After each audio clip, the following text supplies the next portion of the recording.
オンセンディングメソッドという題で浦部が発表します。よろしくお願いします。まず簡単に自己紹介をさせてください。GitHub や Twitter では翔平というハンドルで活動しています。所属はマネーフォワードという会社で Ruby の開発を主にやっています。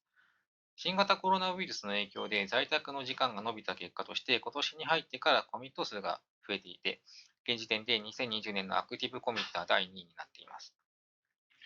これですね。1位を倒せないのは残念ながらダブルスコア以上で差がついちゃってるんで、これはしょうがないっていうことですけども、他の人を超えられてるぞっていうのが結構嬉しくてですね、純粋に自慢させてほしいです。やったぜみたいな感じですね。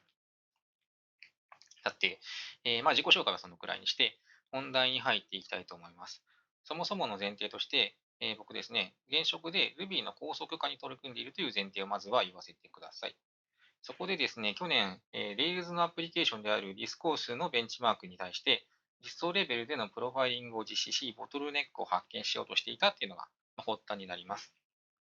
こちらがその時のツイートで、3000と輝く VM コール ISEC セットアップは何か手を打った方が良さそうだとかいうふうに言っていますね。で、これがそのプロファイル結果を拡大したものです。今回の発表に際してデータを取り直したので、先ほどのスクリーンショットとは細かい数字が変わっているんですが、全体の傾向は同じです。一番上に来ている VM exec core に関しては、これは Ruby のいわゆるメインループですので、これがですね、一番時間がかかっているっていうのは、ある意味自然というふうにも言えるんですけど、2番目に来ているっていうのが VM Core ISEC Setup、このくらいですね。で、これはですね、この順位に来ているっていうのは消せないという話になります。そうなんですね。これちょっとおかしいんですよ。で、実はさっきのプロファイリングの結果だけを見て、おかしいっていうのが立ちどころに理解できるというのはなかなか難しくてですね、先ほどのツイートにも反応してきたのは、笹田さんと国分さんだけみたいな感じで、非常にコアな部分なので、何がおかしいのかっていうのをもうちょっと説明をさせてください。そもそも、VM コール ISEC セットアップ自体が何なのかっていうのがあまり明らかではないという話があって、これはグローバルっていうツールがあって、グローバルでよってタグジャンプをしてきている時のやつなわけですけれども、本当にちょっと見づらいでしょ。これね、グローバルってやつなんですけども、VM コール ISEC セットアップを検索している結果ですけども、3箇所しかヒットしてこないんだね。なので、もうここに関しては、もういきなり答えを言ってしまうんですけれども、VM コール ISEC セットアップっていうのは、メソッドを呼び出している瞬間に、メソッドとメソッドの間で呼ばれて、例えばスタックフレームを生成したりとかしているっていう、そういったような関数。で、処理としてはそうなんですけども、実はこの関数はそんなに頻繁に呼ばれることを想定してないんですね。なんでかっていうと、もっと特殊化された実装が他に用意されていて、普段はインラインメソッドキャッシュという仕組みでそちらに向くように実はできてるんですよ。なので VM コール ISEC セットアップっていうのはそういったキャッシュがミスヒットしてきた時に使うやつっていうことになっています。そういうわけなんで、インラインメソッドキャッシュの動きが重要になってくるので、ここからは若干その説明をさせてください。まず、例としてこのような簡単なメソッドに関して考えます。先ほどのメソッド定義を解釈すると、このようなインストラクションシーケンスになりますが、ここで put セルフだとか leave だとかいったインストラクションは当然、あんまりメソッドキャッシュがどうとかいったような話とは無関係ですので、問題はこの opt send without block っていうやつ、これが問題のインストラクションですね。で、それが、実装ここなんわけですけれども、ほとんどの処理がですね、VM send issue っていう関数の中で行われているっていうのがわかりますね。なので、そちらを、参照すると、これですね、VM 先導一周高校ですけれども、ちょっとこれ、長くて見づらいんで、スクロールしますとですね、これね、この CC 矢印コールっていう関数参照があるわけですけれども、これがですね、そのさっきから言ってるインラインメソッドキャッシュっていうやつですね。で、これがインラインメソッドキャッシュのデータ構造である、ストラクト RB コールキャッシュっていうやつです。で、メソッドステートそれからクラスシリアルっていう、キーが、2つ複合キーであったときに、ヒットしてきたときに、コールっていうこのポインターが使われるよっていうことになっています。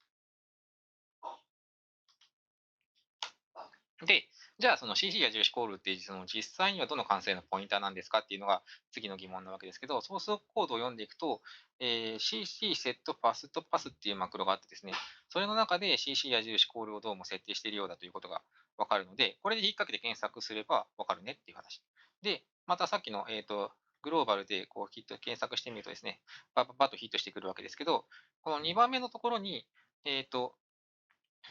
さっきから問題になっている VM コール ISEC セットアップってやつがですね、あの、来ているっていうのがわかりますね。なので、ここの部分が実際どこから呼ばれているんだろうっていうのを確認すると良い。で、先ほどの箇所を追いかけてみると、VM コール ISEC セットアップはですね、この、関数名で言うと VM コールメソッド each タイプっていう、いかにもその特殊化されてなさそうな関数のでっかいスイッチの中から呼ばれているんですね。このスイッチは実はめちゃくちゃでかいんですけれども、その中から呼ばれているというのがわかる。で、じゃあ、この関数、その VM コールメソッド1タイプはどこから呼ばれているかというと、これはですね、また別の VM コールメソッドっていう関数から呼ばれていて、これはですね、メソッドビジパブリックとか、あるいはメソッドビジプライベートとかっていうやつから分かる通り、これ可視性をチェックしている関数なわけですけれども、そこから呼ばれていると。で、この VM コールメソッドがさらに呼ばれているのが、この VM コールジェネラルっていう関数、いかにも特殊化されてなさそうな名前の関数ですね。で、それをさらに辿ると、まさにこの CC イコールに VM コールジェネラルが代入されているっていうところがあってですね、これの名前は RBVM サーチメソッドスローパスですね。で、それがどこからヒットしてきているかというと、VM サーチメソッドっていう名前の関数なんですけど、ここでポイントがですね、キャッシュヒットっていうのがここに書いてあるんだな。これな。で、キャッシュヒットが書かれているのは、キャッシュヒットの直後にですね、なんかこうリターンしてるんだよね。だからこの if 文に、ここに突入してきているときは、キャッシュがヒットしてきてます。そうでなければヒットしてきませんの、そのヒットしてきてない方に、問題のところがあるっていうふうにわかるかなと思います。そういうわけなんで、手短に言うと、VM コール ISEC セットアップというのは、キャッシュミスヒットしたときに CC 矢印コールに代入されて、そこから呼ばれているものです。で、これがプロファイリング結果で2番目に重たい処理として登場してくるっていうのは、そもそもですね、とても頻繁にキャッシュヒットしているという話なわけですね。それってさすがにそのキャッシュの意味ないっていうか、あんまり想定された動きになっていないわけですよ。なので、ここでキャッシュヒット率を確認してみたいんですけど、前のスライドですでにキャッシュヒット率カウンターが実は実装されていたんですが、それってお分かりでしょうか。これね、この矢印のとこ。で、キャッシュヒットの枝とその外の枝が2箇所からずっと、2箇所に、デバッグカウンターのこっちがヒットでこっちがミスですってやつがですね、笹田さんによって過去に実はすでに実装されていたという話なんで、それ有効にしてですね、同じようにディスコースのスクリプトスラッシュベンチ .rb を動かしてみると、このような出力が得られます。で、こんな感じでたくさん出てくるんで、ちょっと目的のものを探さないといけないんですが、ここですね、先頭付近に2行出力されています。で、実際に計算してみると、10億2200万分の9億2800万。なので、まあ、90.80%くらいなんですね。で、これってね、そのヒット率としてすごい低すぎるんですよ。これ、もともとのインラインメソッドキャッシュのデザインではどうなっていたかっていうとですね、こちらのプロシーディングズは今お伝えすること、2004年に笹田さんが経済産業省のミッドソフトウェア創造事業っていうグラントで書いた、プログラミング言語 Ruby におけるメソッドキャッシング手法の検討っていう、ペーパーなんですけども、これを見るとですね、この表2に着目するとですね、初期の提案ではヒット率ってもっと高い想定なんですよ。98%とか97%とか、そのすごい威勢のいい数字が並んでいますね。なんで、インラインメソッドキャッシュ少なくとも90.80%っていうのは想定通りには動いていないということが分かったわけです。はい。長かったけど、ここまでが導入ね。で、さらに具体的な調査に入っていきたいと思うんですけれども、まずそのキャッシュミスヒットが頻発しているっていうのは分かりました。でも、なんでかっていうのがまだ分かんないですね。理由が分からないことには対策の立てようがないので、ちょっと調べていかないといけません。そこで、このようなシンプルなプリント F デバッグを行います。VM コール ISEC セットアップの中で、突入した瞬間に、プリント F で、どこから来たかっていうのを表示するということをやるんですね。で、これちょっとポイントとしては、この関数はメソッド呼び出しの途中なので、この関数の中から別のメソッドを呼ぶと無限に再起しちゃうっていう問題があるので、Ruby のメソッドが呼び出さないように頑張って注意しなきゃいけないんですけれども、まあでもどこから呼ばれたかくらいのことは表示することはできます。で、やるとこうなってですね、こう非常にたくさん出てくるので、なんか相当ユニークソートとかやらなきゃいけないんですけども、それでもバババッと出力されてきたものを読む。そうするとですね、まず気になるのが、リードアトリビュートっていう一連のメソッドがキャッシュされてないというのが、わかります。トピックとかユーザーとかいうのは、ディスコースの側で定義されているアプリケーションのモデルなわけですが、そういったものでメソッド呼び出しがキャッシュされていない。それからですね、ファイルで言うと、アクティブレコード、アトリビュートメソッド、リード RP っていうのが、なんかよく登場してきているというのがわかりますね。リードアトリビュートと対になっていることもあれば、対になってないこともあるみたいな感じで登場してきています。というわけで、このアクティブレコードの中の特定の部分で何か起こってそうだなっていうのが、わかるわけですね。なので、これをしょうがないから GitHub 行って読むわけですけど、幸いなことに、このファイルはそんなに大きくなくって、全体を読み通すことができます。で、まさにリーダートリビュートっていう革新の部分が実装されているのがわかります。で、このメソッドは渡されてきたこのアターネームってやつを中でゴニョゴニョゴニョっていじりながら、最終的にはアンダーリードアトリビュートを呼んでいます。で、アンダーリードアトリビュート自体もこの直後にこう記述されていて、ダダダダとか、処理をした後、最終的にはフェッチバリューっていうのを呼んでるんですね。ちなみにこの39行目っていうのが、もうちょっと元に戻ると、この一番上にヒットしてトップヒットでしてきたところなんですね。なんで、このファイルのこの今、表示されている部分が、問題の箇所のほとんど全体みたいな感じでした。で、何がわかるかっていうと、まずこのアクティブレコード、アトリビュートメソッドリードっていうのは、モジュールですね。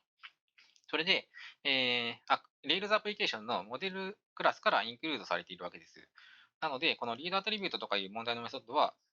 複数のクラスから実装が共有されているという状態になっています。図にするとこういうような感じです。ユーザーとかポストとかトピックとかいうのはモデルクラスで、アクティブレコードベースを形成しています。で、アクティブレコードベースは、アトリビュートメソッドモジュールをインクルードしており、それがさらにリードモジュールをインクルードしています。でリードモジュールには、リードアトリビュートとアンダーリードアトリビュートっていうメソッドがあって、リードアトリビュートがアンダーリードアトリビュートを呼んでいます。ここで再び、インラインメソッドキャッシュの実装に戻っていただきたいんですが、キャッシュの判定部分というのはですね、このようにクラスオブしか見てないんですよ。で、比較のところもなんか、イコールイコールとかでスパッと一発調べてるだけなのね。なので、例えば、ユーザーとトピックが同じメソッドを共有していたとしても、インラインメソッドキャッシュの側から違う、すると、クラスが違うから違うメソッドじゃんっていう判定になっているっていうのが実情です。これが実際にキャッシュミスヒットするシナリオです。まず、ユーザーのリードアトリビュートが呼ばれます。中で、アンダーリードアトリビュートを呼んでいる箇所は、ユーザーのアンダーリードアトリビュートがキャッシュされます。次にどこか別のところからポストのリードアトリビュートが呼ばれると、中でアンダーリードアトリビュートを呼んでいる場所では、すでにキャッシュしてあったユーザーのアンダーリードアトリビュートは、これはミスヒットして、代わりにポストのアンダーリードアトリビュートがキャッシュされます。で、その後またユーザーのリードアトリビュートが呼ばれると、今度はポストのアンダーリードアトリビュートがキャッシュされているのは、ミスヒットになって、またユーザーのアンダーリードアトリビュートがキャッシュされると。このような流れになっているわけですね。はい、長かった。ようやく何がいけないか理解できたので、これを修正していきましょうという話になるわけですね。はい。もう一度問題を整理させてください。インラインメソッドキャッシュが高頻度でミスヒットしています。これは実態としては一つであるメソッドが複数のクラスから共有されているときに発生します。例えば、継承やモジュールのインクルードを行うことでそのような事象が発生しているわけです。で、これを、どのように修正すべきですかっていう話ですけども、まず考えられるのは、クラス階層をたどって同じものは同じであるっていうのを確認していくっていうことがあり得ます。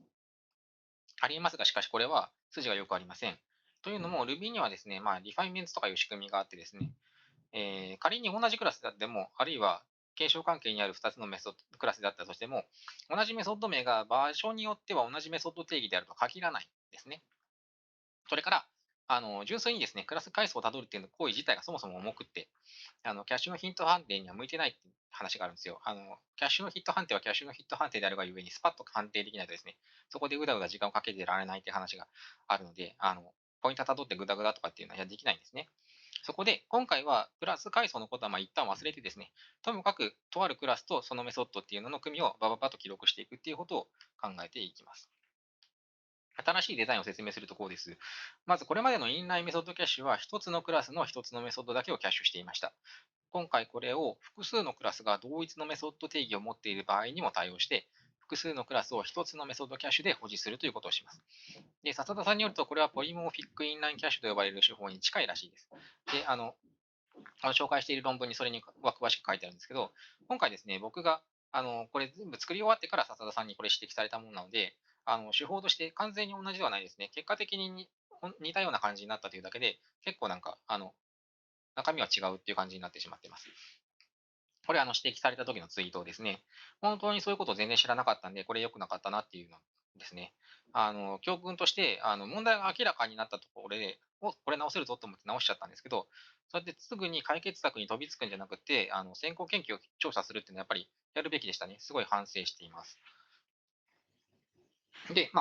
じゃあどうやって直したのかっていう話を具体的に見ていくと、またこのストラクト RB コールキャッシュなわけですけど、これまでですね、このクラスシリアルってやつは、それぞれのクラスに振ってある固有のシリアルナンバー、これ1個だけしか保存していなかったところを複数個保存していくように構造体を拡張しましょうという話ですね。これがその部分の diff です。何やらサイズオブとかでなんかここの辺に複雑な計算をガガガッとやってるんですけど、これはですね、構造体をキャッシュラインに収めようとして配列のサイズを調整しているって話なので、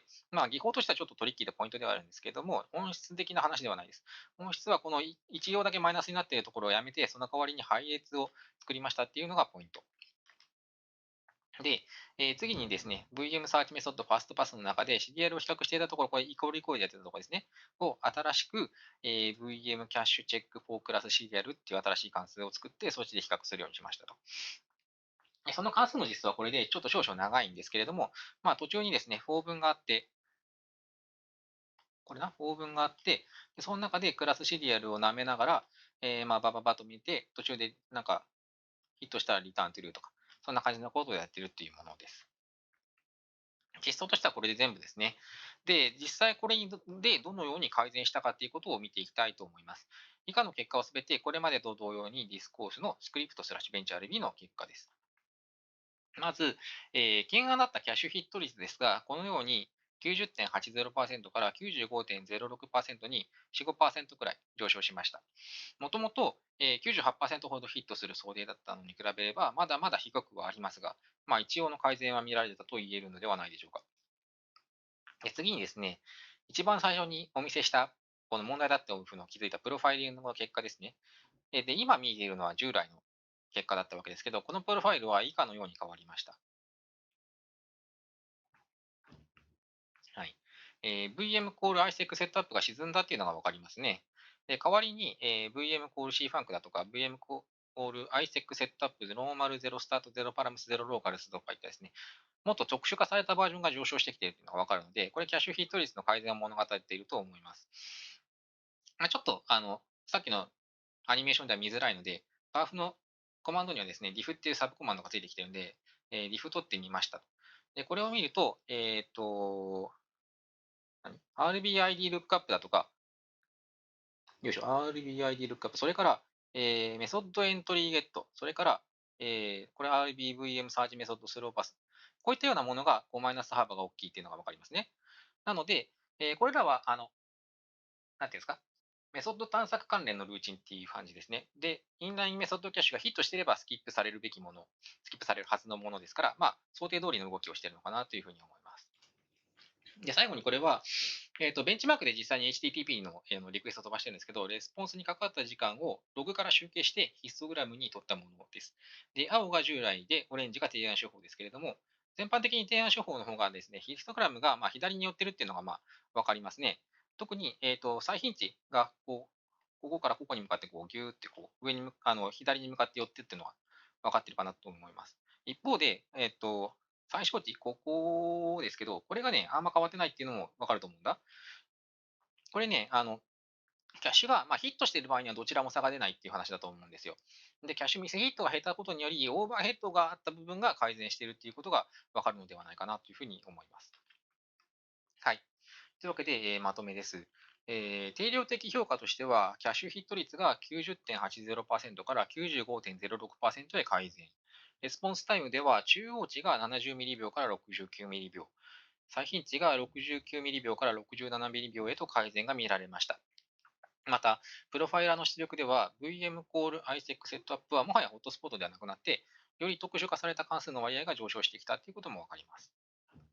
はい。では、まとめですが、処理系の中でメソッド探索結果をキャッシュしている部分において、継承時にうまく動いていない部分を発見しました。例えば、Rails の中で典型的に発生しているケースです。このような場合に、キャッシュのキーに複数のクラスを許容することで、キャッシュヒット率を改善しました。また、実際の Rails のパフォーマンス改善も見られました。というわけで、このヒット、プルリクエスト2853番ですけども、ごめん、2583番ですけども、これめでたくマージドなんで、もうすでに Ruby 本体に収録済みということになっています。で、マージされたのは、去年の話なんで、実はもう2.7に含まれてリリースされてるんですね。なので、実はまだ2.6をお使いの皆さんであればですね、単に皆さんの Ruby を2.7にバージョンアップしていただくだけでですね、このパフォーマンスの改善の恩恵をですね、今日からすでに受けることができる